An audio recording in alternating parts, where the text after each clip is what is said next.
Welcome to the next lecture of machine question series guys. तो यहाँ पे हमारा 6 लेक्चर स्टार्ट होने वाला है। आज के लेक्चर में जो भी क्वेश्चन होंगे वो बेस्ड होंगे इंडक्शन मोटर पे। इंडक्शन मोटर के सारे कॉन्सेप्चुअल क्वेश्चन हम स्टार्ट करने वाले हैं। तो मेक श्योर कर लीजिए कि आपने चैनल को सब्सक्राइब कर लिया हो। अगर आपको इसके नोट्स चाहिए तो आप हमारा टेलीग्राम ग्रुप ज्वाइन कर सकते हो। टेलीग्राम ग्रुप का जो लिंक है वो मैंने डिस्क्रिप्शन बॉक्स में डाल के रखा हुआ है। तो चलिए देखते हैं आज का पहला क्वेश्चन, यानी कि इस सीरीज का 49वां क्वेश्चन क्या दिया गया है।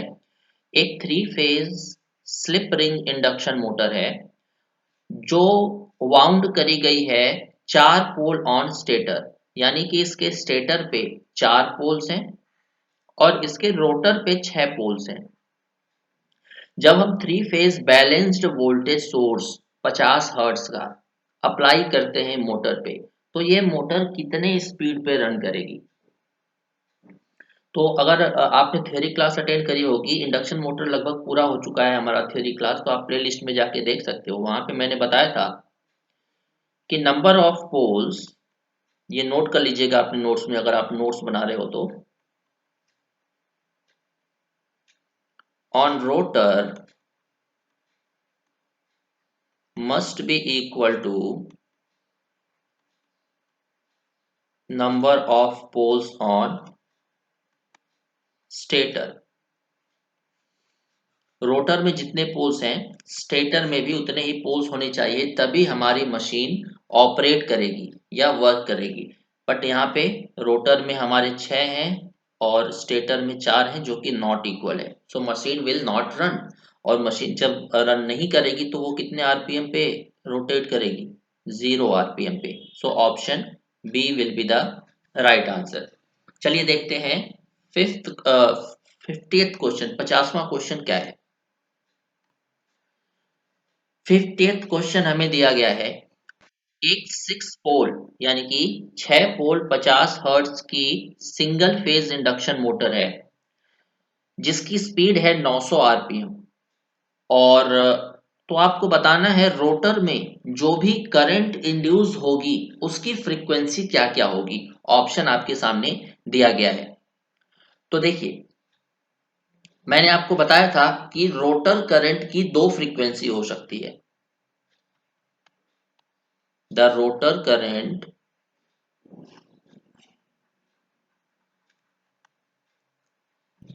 can have 2 frequencies.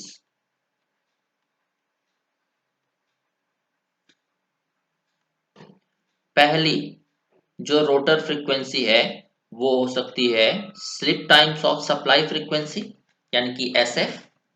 दूसरी जो रोटर फ्रीक्वेंसी है वो हो सकती है 2 - times of supply frequency.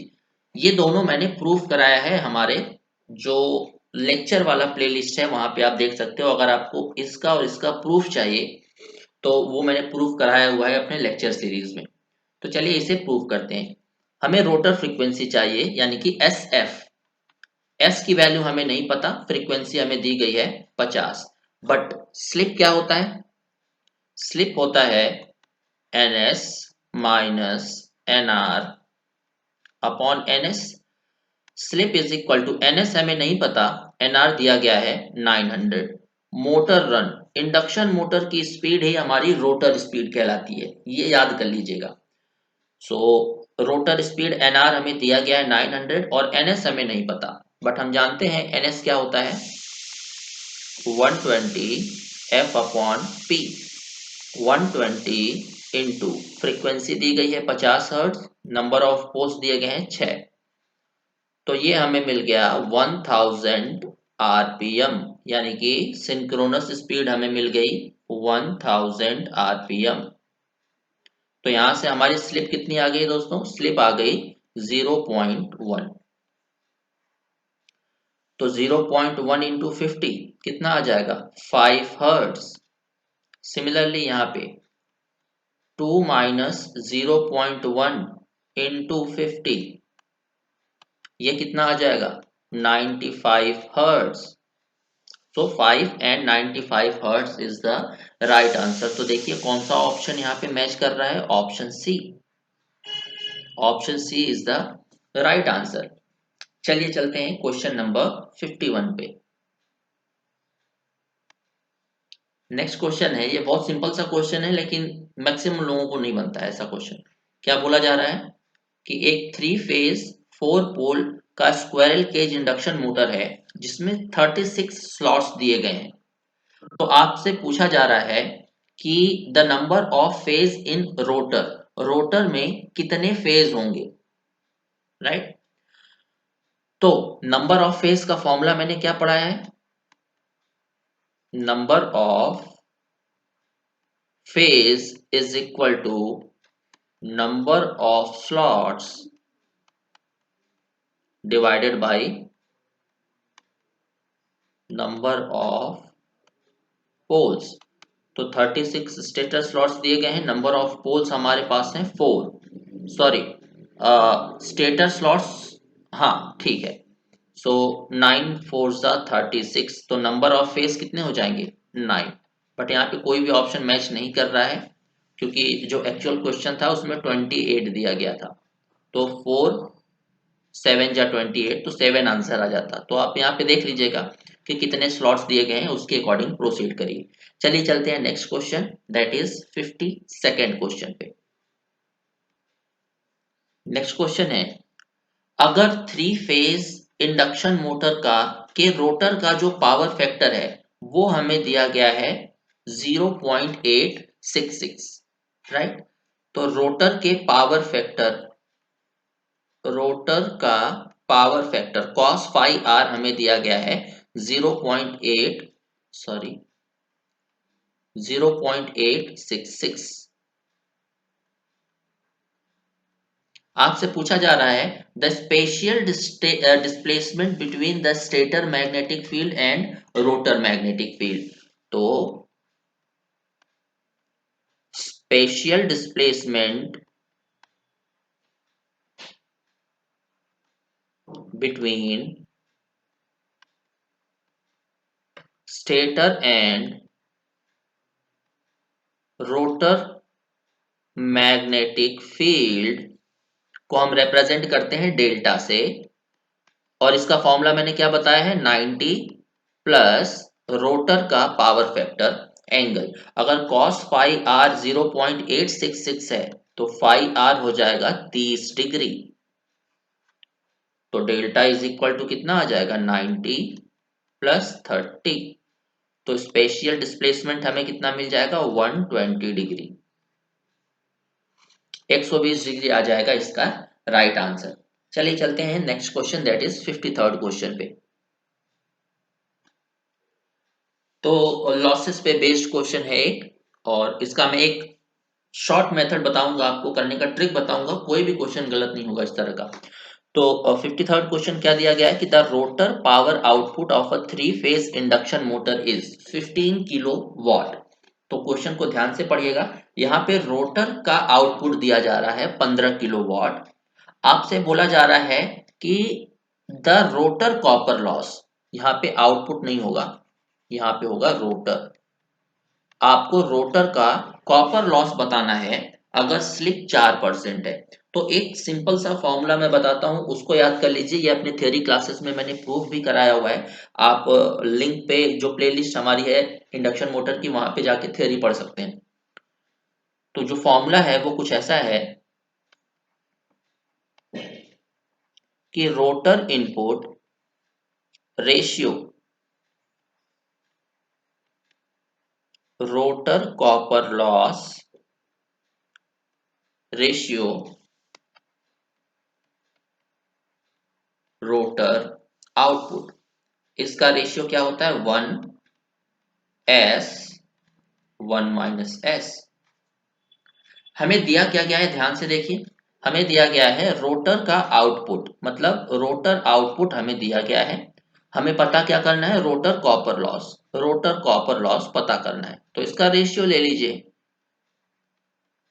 Rotor copper loss upon rotor output is equal to, यहां से ये दोनों रेशियो आ जाएगा स्लिप अपॉन 1-स्लिप।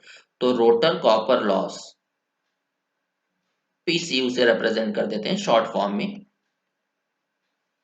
रोटर आउटपुट को राइट हैंड साइड भेजिए, कितना दिया गया है 15 किलो वॉट इंटू स्लिप है 4%, तो 0.04 डिवाइडेड बाई 1 माइनस 0.04। तो जब हम इसे सॉल्व करेंगे तो हमें मिलेगा 625 वॉट। तो रोटर का कॉपर लॉस आ जाएगा 625 वॉट। चलिए चलते हैं नेक्स्ट क्वेश्चन पे। नेक्स्ट क्वेश्चन थोड़ा सा लेंदी है, थोड़ा सा कॉन्सेप्चुअल है, बस ध्यान से आपको पढ़ना जरूरी है। क्या बोला जा रहा है कि the rotor EMF of a 3 phase 6 pole 400 volt 50 hertz induction motor alternates at 3 hertz. Compute the speed and percentage slip of the motor. आपको मोटर की स्पीड निकालनी है। पहली बात, मोटर स्पीड को किससे रिप्रेजेंट किया जाता है? मोटर स्पीड को रिप्रेजेंट किया जाता है एनआर से, दैट इज रोटर की स्पीड। तो एनआर की वैल्यू आपको निकालना है, प्लस आपको क्या निकालना है? परसेंट स्लिप भी आपको निकालना है। आगे क्या बोला जा रहा है? Find the rotor copper loss per phase. Rotor copper loss per phase भी आपको निकालना है अगर full input to the rotor is इतना। रोटर का इनपुट आपको दिया गया है।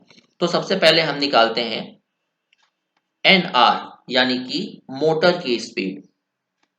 तो मोटर की स्पीड का फॉर्मूला क्या होता है? N R is equal to N S 1 - S. तो हमें इसके लिए एन एस चाहिए। एन एस क्या होता है? Synchronous speed, that is 120 F by P. So 120 into 50 divided by 6, तो ये हमें मिल जाएगा 1000 आरपीएम। 1000 1 माइनस क्या हमें स्लिप दिया गया है? नहीं, स्लिप निकालना है। तो स्लिप क्या होता है?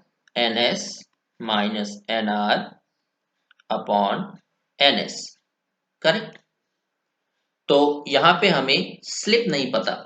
स्लिप का फॉर्मूला होता है N S minus N R upon N S. तो यहाँ पे हमें एनआर भी नहीं पता। एनआर ही निकालने के लिए तो स्लिप चाहिए, मतलब ये फॉर्मूला एप्लीकेबल नहीं होगा। एक और फॉर्मूला हम जानते हैं कि rotor frequency is slip times of stator frequency. तो यहां से स्लिप क्या आ जाएगा? Rotor frequency divided bye stator frequency या सप्लाई फ्रीक्वेंसी। रोटर की फ्रीक्वेंसी हमें दी गई है 3 हर्ट्ज, तो 3 डिवाइडेड बाय रोटर की दी गई है 50। तो यहां से हमें स्लिप मिल जाएगा 0.06। तो यहाँ पे डायरेक्टली पुट कर दीजिए 0.06, ये आ जाएगी रोटर की स्पीड। तो एनआर की वैल्यू आ जाएगी आपकी 940 आरपीएम। तो यहां से हमने एनआर भी निकाल लिया और स्लिप भी निकाल लिया। अब हमें क्या निकालना है? रोटर कॉपर लॉस पर फेज। तो देखिए rotor copper loss per phase कैसे निकालेंगे। मैंने आपको बताया था कि rotor input ratio rotor loss ratio rotor output क्या होता है? 1:s:1 - हमें रोटर का इनपुट दिया गया है, मतलब ये चीज दी गई है रोटर इनपुट। हमें रोटर कॉपर लॉस निकालना है, मतलब पी लॉस हमें निकालना है। तो इसका रेशियो ले लीजिए, P input divided by P loss is equal to शुरू के दो 1 अपॉन स्लिप। तो ये आ जाएगा copper loss is equal to slip into rotor input. Slip हमने निकाला हुआ है कितना? 0.06। रोटर इनपुट क्वेश्चन में दिया गया है, देखिए 111.9 किलोवाट। 111.9 किलोवाट। तो रोटर लॉस आ गया हमारा 6.714 किलोवाट। तो क्या ये आंसर सही है? क्वेश्चन को ध्यान से पढ़िए, क्या पूछा जा रहा है? हमें पूछा जा रहा है कि rotor copper loss per phase, हमें 3 फेज इंडक्शन मोटर दिया गया है और rotor copper loss per phase पूछा जा रहा है। तो ये जो 6.714 आया है ये 3 फेज टोटल कॉपर लॉस है। तो हमें पर phase copper loss per phase निकालने के लिए क्या करना पड़ेगा, 6.714 डिवाइडेड बाई 3 करना पड़ेगा। तो हमें मिल जाएगा 2.238 किलोवाट। यह आपका हो जाएगा फाइनल आंसर। चलिए चलते हैं नेक्स्ट क्वेश्चन पे। नेक्स्ट क्वेश्चन क्या है, एक 3 फेज 50 हर्ट्ज की इंडक्शन मोटर है जो कि 50 किलोवाट का 50 किलोवाट का पावर ड्रॉ करती है मेन से। तो ये 50 किलोवाट किसका इनपुट हुआ, स्टेटर का या रोटर का, स्टेटर का इनपुट हुआ, क्योंकि स्टेटर ही सप्लाई से कनेक्टेड होता है। तो स्टेटर इनपुट, स्टेटर इनपुट हमें दिया गया है 50 किलोवाट। अगर स्टेटर का जो लॉस है वो 2 किलोवाट का है, स्टेटर का जो लॉस है वो 2 किलोवाट का है। देखिए लेमन टाइप का डायग्राम मैंने आपको समझाया था जब मैंने थ्योरी पढ़ाई थी। ये आपका स्टेटर है, ये आपका रोटर है। स्टेटर में हमने सप्लाई दिया है कितने की, 50 किलोवाट की, और स्टेटर में लॉस कितने का हो रहा है, 2 किलोवाट का। तो स्टेटर का जो आउटपुट होगा वही रोटर का इनपुट होगा थ्रू एयर गैप। तो रोटर का इनपुट कितना होगा, 50 में से 2 घटा दीजिए, तो रोटर का इनपुट हमें मिल जाएगा, रोटर इनपुट हमें मिल गया 50 किलोवाट माइनस 2 किलोवाट। तो डायरेक्टली लिखते हैं 48 किलोवाट। पहला हमें क्या निकालना है, रोटर कॉपर लॉस। तो देखिए रोटर इनपुट फॉर्मूला वही लगेगा हमारा, रोटर का input rotor loss rotor output 1 is to slip is to 1 minus s।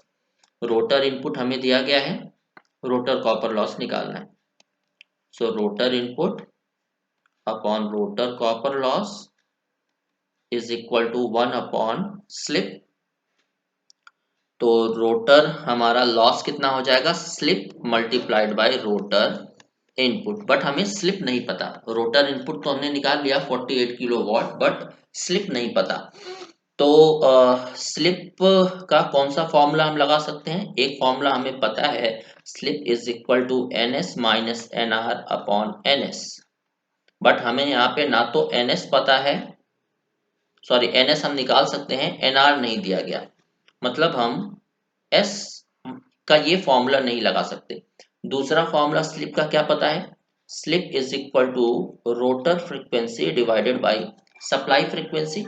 तो slip is equal to supply frequency F हमें दिया गया है 50 हर्ट्ज, रोटर की फ्रीक्वेंसी हम निकाल सकते हैं, क्या दिया गया है, रोटर का जो ईएमएफ है, ध्यान से इस लाइन को पढ़िएगा, rotor EMF is observed to make 100 complete oscillations per minute.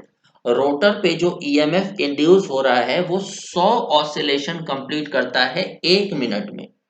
तो 1 सेकंड में कितना करेगा, ये रोटर की फ्रीक्वेंसी दी गई है, राइट। रोटर फ्रीक्वेंसी हमें दिया गया है 100 ऑसिलेशन पर मिनट। तो आप मुझे बताइए पर सेकंड कितना करेगा, 100 डिवाइडेड बाई 60 ऑसिलेशन पर सेकंड, और ऑसिलेशन पर सेकंड को क्या बोलते हैं, हर्ट्ज। तो रोटर की फ्रीक्वेंसी हमें पता चल गई कितनी, 1.67 हर्ट्ज। एफ आर रोटर की फ्रीक्वेंसी आ गई 1.67 हर्ट्ज, तो 1.67 हर्ट्ज। तो स्लिप हमें मिल गया 0.03। तो यहाँ पे स्लिप की वैल्यू रख दीजिए, आपका आंसर आ जाएगा। स्लिप हमें मिल गया 0.03 मल्टीप्लाइड बाई रोटर का इनपुट हमें मिला 48 किलोवाट। तो यहाँ से जब आप इसे सॉल्व करोगे 1 मिनट में निकाल लेता हूँ कितना आ रहा है। 0.03 इंटू 48 1.6 किलोवाट। तो रोटर कॉपर लॉस तो हमने निकाल लिया। अब हमें क्या निकालना है, gross mechanical output. Gross mechanical output क्या होता है, रोटर का आउटपुट। तो अब देखिए, रोटर इनपुट हमें पता है, ये रोटर का इनपुट हमें पता है, रोटर का आउटपुट हमें निकालना है। तो फॉर्मूला क्या बन जाएगा, rotor input divided bye rotor output 1/1 minus S. So gross mechanical output या रोटर आउटपुट हो जाएगा 1 माइनस स्लिप इंटू रोटर का इनपुट। तो 1 माइनस स्लिप यानी कि 1 माइनस 0.03 इंटू रोटर का इनपुट है 48 किलोवाट। तो रोटर का आउटपुट कितना हो जाएगा, 1 मिनट में कैलकुलेट कर लेता हूं। 46.4 के लगभग आ रहा है, 46.42 किलोवाट। तो आपने निकाल लिया, दोनों आंसर आपके आ गए, राइट। चलिए देखते हैं नेक्स्ट क्वेश्चन क्या दिया गया है। देखिए ऐसा क्वेश्चन बहुत बार आता है, ये रिलेटिव स्पीड का क्वेश्चन है। रिलेटिव स्पीड का क्वेश्चन ज्यादातर एई और जेई के एग्जाम में पूछे जाते हैं। क्या बोला जा रहा है, the speed of rotating magnetic field due to rotor current relative to rotor. हमें क्या बोला जा रहा है, speed of rotor magnetic field with respect to rotor कितना होगा। तो देखिए रिलेटिव स्पीड हम कैसे निकालते हैं, सबसे पहले क्या दिया गया है, speed of rotating magnetic field due to rotor current, यानी कि रोटर का एमएमएफ, रोटर की रोटेटिंग मैग्नेटिक फील्ड का speed, speed of rotor magnetic field क्या होता है, ये मैंने पढ़ाया हुआ है, सिंक्रोनस स्पीड। रोटर का मैग्नेटिक फील्ड हमेशा सिंक्रोनस स्पीड पे रोटेट करता है। और रोटर का स्पीड कितना होता है, speed of rotor relative to rotor पूछा जा रहा है ना, तो रोटर का स्पीड को हम रिप्रेजेंट करते हैं एनआर से। पूछा क्या जा रहा है, speed of rotor magnetic field with respect to NR. तो NS with respect to NR क्या हो जाता है, एनएस माइनस एनआर। अब हम जानते हैं कि एनआर क्या होता है, NS 1 minus S. NS minus NR answer होता, बट यहाँ पे ऑप्शन मैच नहीं कर रहा है। तो देखिए रोटर की स्पीड क्या होती है, NR is equal to NS 1 minus S. तो NR is equal to NS minus S NS. S NS को लेफ्ट हैंड साइड ले आइए, S NS is equal to क्या हो जाएगा, एनएस माइनस एनआर। तो एनएस माइनस एनआर को और क्या लिखा जा सकता है, एस एनएस। तो S NS will be the right answer. कौन सा ऑप्शन मैच कर रहा है, B. Option B will be the right answer, सही है। चलिए चलते हैं नेक्स्ट क्वेश्चन पे। नेक्स्ट क्वेश्चन हमें क्या दिया जा रहा है कि power factor of induction motor at full load is likely to be. जब हमारी इंडक्शन मोटर फुल लोड पे ऑपरेट करती है तो उस कंडीशन में जो पावर फैक्टर है वो कितना होना चाहिए अप्रोक्सीमेटली। तो ये होता है 0.85 लैग, करेक्ट। अब आपका असाइनमेंट ये है कि आपको ये बताना है कि जब मोटर नो लोड पे ऑपरेट करेगी तब पावर फैक्टर कितना होता है। कुछ भी आप बता सकते हो, मुझे कमेंट बॉक्स में कमेंट करके बताइएगा। बहुत ही सिंपल क्वेश्चन मैंने पूछा है। चलिए देखते हैं नेक्स्ट क्वेश्चन। नेक्स्ट क्वेश्चन क्या है? रोटर रेजिस्टेंस हमें दिया गया है 0.2 ओम पर फेज। तो रोटर रेजिस्टेंस को हम R2 से रिप्रेजेंट करते हैं। अगर आपने इक्विवेलेंट सर्किट देखा होगा, आप R से भी कर सकते हो, R2 से भी कर सकते हो। R1 का मतलब स्टेटर का रेजिस्टेंस, R2 का मतलब रोटर का रेजिस्टेंस। तो R2 हमें दिया गया है 0.2 ओम per phase, corresponding to stalling speed 950 rpm for a 6 pole 50 Hz machine, right. हमें स्टॉलिंग स्पीड दी गई है, यानी कि मैक्सिमम टॉर्क की जो स्पीड है वो 950 दी गई है, यानी कि रोटर की स्पीड आपको दी गई है 950। आगे देखते हैं क्या बोला जा रहा है। आगे क्या बोला जा रहा है हमसे कि the extra resistance must be added to get 60% of maximum torque at the time of starting. तो हमसे पूछा जा रहा है कि हम कितना एक्स्ट्रा रेजिस्टेंस ऐड करें ताकि हमारा जो मैक्सिमम टॉर्क है, सॉरी जो स्टार्टिंग टॉर्क है वो 60% हो जाए मैक्सिमम टॉर्क का। तो हमें एक फॉर्मूला पढ़ा है, starting torque upon maximum torque is equal to 2 times of slip upon 1 plus slip square। तो starting torque upon maximum torque का रेशियो हमें पहले ही दे दिया गया है 60%, यानी कि 0.6।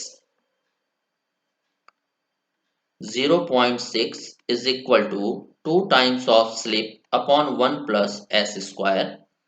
तो 0.6 s square minus 2s plus 1 is equal to 0। ये क्वाड्रेटिक इक्वेशन बन गया। जब हम इसे सॉल्व करेंगे तो हमें स्लिप की वैल्यू मिल जाएगी, एक तो मिलेगी 3, दूसरी मिलेगी 0.33। ये मैंने ऑलरेडी सॉल्व करके रखा हुआ है। तो आपको इसमें से चूज करना है कि कौन सी स्लिप की वैल्यू को आप रिजेक्ट करेंगे, कौन सी स्लिप की वैल्यू को आप लेके आगे बढ़ेंगे। तो स्लिप की जो रेंज होती है हमेशा 0 से 1 के बीच में होती है। तो देखने से ही पता चल गया कि ये जो 3 है वो इनवैलिड है, मतलब हमारी जो स्लिप आ गई वो आ गई 0.33। नॉर्मल स्लिप क्या होती है? R by x, R2 upon X2। But ये स्लिप आई है कब? जब हमने एक्स्ट्रा रेजिस्टेंस ऐड किया है। क्योंकि हमने एक्स्ट्रा रेजिस्टेंस ऐड किया है तभी तो स्टार्टिंग टॉर्क 0.6 टाइम्स है मैक्सिमम टॉर्क का। तो यहां पे हो जाएगा slip is equal to R2 plus extra resistance upon X2। सही है। तो अब हमें क्या चाहिए? X2 की वैल्यू चाहिए। X2 क्या होता है? Normal slip is equal to NS minus NR upon NS। NS हो जाएगा 120 F अपॉन P। जब आप इसे सॉल्व करोगे तो आपको 1000 मिल जाएगा। सो 1000 माइनस 950 डिवाइडेड बाई 1000। तो यहाँ पे जो आपका मैक्सिमम स्लिप है, यानी कि slip at which maximum torque occurs, ये हमें मिल जाएगा कितना? 0.05। और SM slip at which maximum torque occurs का फॉर्मूला क्या होता है? R2 upon X2। तो यहां से X2 क्या आ जाएगा? R2 upon SM। R2 हमें क्वेश्चन में दिया गया है 0.2, SM हमने अभी निकाला 0.05। तो XM हमें यहां से मिल जाएगा, कितना मिल जाएगा? 4 ओम। सॉरी, X2 मिल जाएगा 4 ओम। तो अगर आपको मुझे लग रहा है कि आप लोगों को ये क्वेश्चन थोड़ा सा समझने में प्रॉब्लम आ रही होगी, इसके लिए क्योंकि आपकी थ्योरी कंप्लीट नहीं है। तो टॉर्क वाला लेक्चर आप देखिए प्लेलिस्ट में जाके, फिर इस क्वेश्चन को सॉल्व करिए, खुद से सॉल्व कर लोगे आप, बहुत आसान है। तो स्लिप हमें कितना मिला है? 0.33। R2 है 0.2। यही एक्स्ट्रा रेजिस्टेंस की वैल्यू हमें निकालनी है, X हमने निकाला 4। तो यहां से एक्स्ट्रा रेजिस्टेंस की जो वैल्यू है वो मिल जाएगी 1.12 ओम पर फेज। चलिए चलते हैं 59th क्वेश्चन पे। क्वेश्चन क्या बोला जा रहा है कि एक क्वेश्चन देखने में बड़ा है लेकिन है बहुत आसान, ध्यान दीजिएगा। क्या बोला जा रहा है कि एक 6 पोल 3 फेज 50 हर्ट्ज की इंडक्शन मोटर है जो कि फुल लोड पे वर्क कर रही है जब इसकी स्लिप 4% है। Given the rotor stand still impedance, right, rotor का जो स्टैंड स्टिल इम्पिडेंस है वो दिया गया है 0.01 प्लस जे 0.05 ओम। आपको निकालना है calculate the available maximum torque in terms of full load torque. आपको मैक्सिमम टॉर्क निकालना है फुल लोड टॉर्क के टर्म्स में। तो चलिए देखते हैं फॉर्मूला क्या होता है। Maximum torque upon full load torque is equal to starting slip at starting का स्क्वायर प्लस मैक्सिमम टॉर्क का स्क्वायर, मतलब वो स्लिप जिसपे हमें मैक्सिमम टॉर्क मिलेगा, और एसटी का क्या मतलब है, वो स्लिप जिसपे हमें स्टार्टिंग टॉर्क मिलेगा। 2 multiplied by slip at which we get starting torque multiplied by slip at which we get maximum torque. ये फॉर्मूला मैंने डिराइव कराया हुआ है। तो मैक्सिमम स्लिप यानी कि slip at which we get maximum torque का फॉर्मूला क्या होता है, अभी मैंने करवाया पिछले क्वेश्चन में, R2 अपॉन X2। तो क्वेश्चन में हमें R2 और X2 दोनों दिया गया है, तो 0.01 डिवाइडेड बाई 0.05, तो स्लिप एट मैक्सिमम टॉर्क हमें मिल जाएगा कितना, 0.2। और ये हमें the slip at which we get starting torque, sorry यहाँ पे फुल लोड कर लीजिएगा क्योंकि जो रेशियो है वो maximum torque upon full load torque का है। तो हमें स्लिप भी दो मिलेगी, मैक्सिमम स्लिप और फुल लोड टॉर्क वाली स्लिप। तो ये स्टार्टिंग को ना करके फुल लोड कर लीजिएगा। Slip at which we get full load torque, correct. तो देखिए slip at which we get full load torque 4% दिया गया है, तो maximum torque divided by full load torque, full load slip हमें दी गई है 4%, तो 0.04 का स्क्वायर प्लस एसएम की वैल्यू हमने निकाला 0.2 का square divided by 2 multiplied by 0.04 multiplied by 0.2, तो maximum torque is equal to 2.6 times of full load torque. हमें यही पूछा गया था। क्वेश्चन देखिए क्या पूछा गया था, calculate the maximum torque in terms of full load torque. तो हमने maximum torque in terms of full load torque निकाल लिया।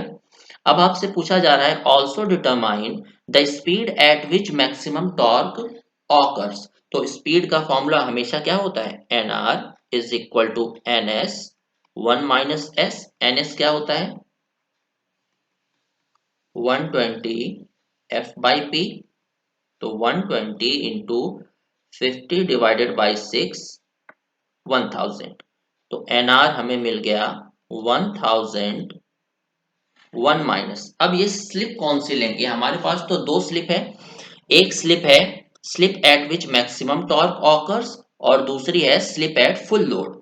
तो हमें क्या पूछा गया है, also determine the speed at which maximum torque occurs. हमें वो स्पीड बतानी है जिसपे मैक्सिमम टॉर्क मिल रहा है, तो स्लिप भी कौन सी लेंगे, मैक्सिमम स्लिप 0.2। तो एन आर हमें यहां से मिल जाएगा 800 आरपीएम, राइट। चलिए चलते हैं नेक्स्ट क्वेश्चन पे। नेक्स्ट क्वेश्चन क्या है, the starting current of a 3 phase induction motor is 5 times the rated current while the rated slip is 4%। जो स्टार्टिंग करंट है वो 5 गुना है रेटेड करंट के जब हमारी स्लिप 4% है। तो आपको starting torque upon full load torque का रेशियो निकालना है। तो देखिए एक फॉर्मूला मैंने डिराइव कराया था, starting torque upon full load torque is equal to starting current upon full load current का square into slip at full load. तो जो स्टार्टिंग करंट है वो 5 गुना है, तो 5 IFL स्टार्टिंग करंट क्या है, 5 गुना है फुल लोड करंट की का square into slip at full load. तो ये 5 फुल लोड करंट से full load current cancel out हो जाएगा, 5 5 जा 25, स्लिप एट फुल लोड हमें दिया गया है 0.04, तो हमें मिल गया 1। Starting torque upon full load torque का जो रेशियो है वो हमें मिल जाएगा 1। चलिए देखते हैं नेक्स्ट क्वेश्चन क्या दिया गया है। नेक्स्ट क्वेश्चन हमारा है कि एक 15 किलोवाट 400 वोल्ट 4 पोल 50 हर्ट्ज की star connected 3 phase induction motor है जिसकी फुल लोड स्लिप दी गई है 4%। आपको बताना है the output torque of a machine at full load. तो हम क्या जानते हैं, torque is equal to power upon omega. Power हमें दे के रखा हुआ है, पावर क्या होता है, जो आउटपुट पावर है वो, यानी कि मैकेनिकल आउटपुट पावर जो फाइनली ये मोटर प्रोवाइड कर रही है। तो ये हमें दिया गया है 15 किलोवाट यानी 15,000। अब यहाँ पे ये आपको डाउट आएगा कि यहाँ पे आप ओमेगा एस लोगे या ओमेगा आर लोगे। तो हमेशा याद रखिए आपको ओमेगा आर लेना पड़ेगा। ओमेगा आर क्या होता है, omega S 1 minus S. Omega R क्या है, एंगुलर स्पीड ऑफ रोटर। हमें यहाँ पे जो आउटपुट मिल रहा है वो किससे रिलेटेड है, रोटर की स्पीड से रिलेटेड है, तो ओमेगा आर लेना पड़ेगा। ओमेगा एस क्या होता है, 2 pi N S divided by 60, 2 pi N S divided by 60, 1 minus slip. तो हमें एन एस नहीं पता, एन एस हो जाएगा एन एस हम कैसे निकालेंगे, 120 एफ बाई पी। तो N S is equal to 120, frequency दी गई है 50, पोल्स दिए गए हैं, तो ये आ गया 1500। 2 pi into 1500 divided by 60, 1 minus slip. Slip हमें कितना दिया गया है, 0.04, करेक्ट। तो जब हम इसे सॉल्व करेंगे, तो एक सेकेंड में सॉल्व कर लेता हूं। 2 pi multiplied by 1500 divided by 60 multiplied by 0.96, तो ये हमें मिल गया 150.8 रेडियन पर सेकेंड। तो ओमेगा आर यहाँ पे आप पुट करोगे जिसकी वैल्यू आ गई है 150.8। तो यहाँ पे आउटपुट टॉर्क कितना मिल जाएगा हमें, 99.5 न्यूटन मीटर। तो 99.5 न्यूटन मीटर से कौन सा रिलेटेड हो रहा है, ऑप्शन 99 पॉइंट, ऑप्शन सी आप करेक्ट मान सकते हो, अप्रोक्सीमेटली ऑप्शन सी करेक्ट होगा, राइट। तो आज का जो लेक्चर था वो यहीं तक था। नेक्स्ट जो लेक्चर है वो 62nd क्वेश्चन से हम आगे कंटिन्यू करेंगे। तो चलिए मिलते हैं हम अपने नेक्स्ट लेक्चर में।